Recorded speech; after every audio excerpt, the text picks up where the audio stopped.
जय गुरुदेव। परमार्थी प्रश्नोत्तरी। गुरु शिष्य संवाद। प्रश्न: स्वामी जी, बीमारियां पीछा नहीं छोड़ती, इलाज कराते कराते थक गया, दया कीजिए। उत्तर: बीमारियों से छुटकारा पाना चाहते हो और डॉक्टर से दूर रहना चाहते हो तो थोड़ा काम वासना से दूर रहो। वैसे भी कम से कम 2 माह का व्रत लेना चाहिए, ब्रह्मचर्य का पालन करना चाहिए। इससे शरीर ठीक रहेगा, आलस सुस्ती नहीं सताएगी, काम में मन लगेगा, बीमारी नहीं सताएगी। डॉक्टर और दवा पर पैसा जो पानी की तरह बहा रहे हो वो रुक जाएगा। फिर ईमानदारी भी काम आएगी, हर काम ठीक समय पर होगा। फिर जो भी काम करते हो उससे जी नहीं चुराओगे। महात्माओं के सत्संग में आने का समय निकल जाएगा, सवेरे देर तक नहीं सोओगे। 2 माह के व्रत से इतने सारे फायदे होंगे, जीवन सुखमय हो जाएगा। प्रश्न: स्वामी जी, छुआछूत किसे कहते हैं?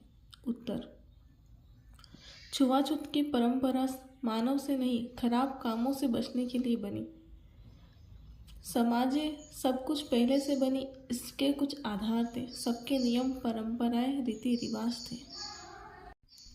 सबके सामाजिक पारिवारिक बंधन थे। मानव कर्म और मानव धर्म सब कुछ इनसे बंधा था। एक आदमी व्यवहार और अपने संग साथ से पहचाना जाता है कि वह कैसा है। यही संग दोष है, यही छुआछूत है। दूसरा पहलू है कि जैसा खावे अन्न वैसा होवे मन, और जैसा पीवे पानी वैसी होवे बानी। इसी आधार पर छुआछूत परहेज की परंपरा बनी। हम इसे मिटाएंगे तो देश, समाज, परिवार सब दुखी हो जाएगा। अच्छे का साथ करो, अच्छे आचार विचार होंगे। बुरे का साथ करो, बुरा आचरण बनेगा, बुरी आदतें बनेगी। बीमारियां भी छुआछूत की होती है। प्रश्न: स्वामी जी, क्या करूं कि मेरा ध्यान भजन बनने लगे?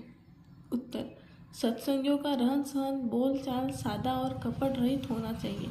किसी भी काम के लिए कभी भी झूठ मत बोलो, क्योंकि झूठ बोलने पर सभी क्रिया, कर्म एवं साधनाओं का फल जो शुभ होना चाहिए निष्फल हो जाता है।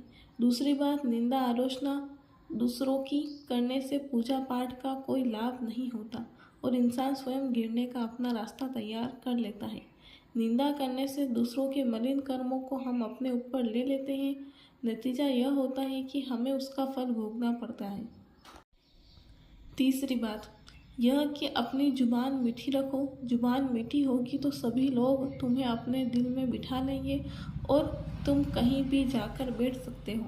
सत्संगी का व्यवहार निष्कपटता का होना चाहिए। इन सब बातों का ध्यान रखोगे और फिर भजन करोगे तो मन रुकेगा।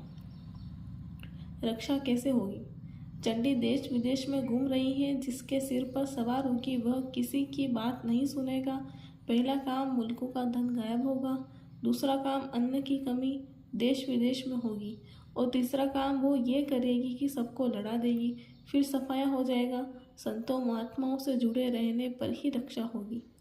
बाबा जय गुरुदेव, जनवरी 1999। रामचरितमानस की वाणी है, यही कलिकाल न साधन दूजा, जोग यज्ञ जब तप व्रत पूजा। सेवक के अंदर जब सेवा का भाव जाग जाता है तो मान प्रतिष्ठा की चाह कम हो जाती है, खत्म हो जाती है। जय गुरुदेव।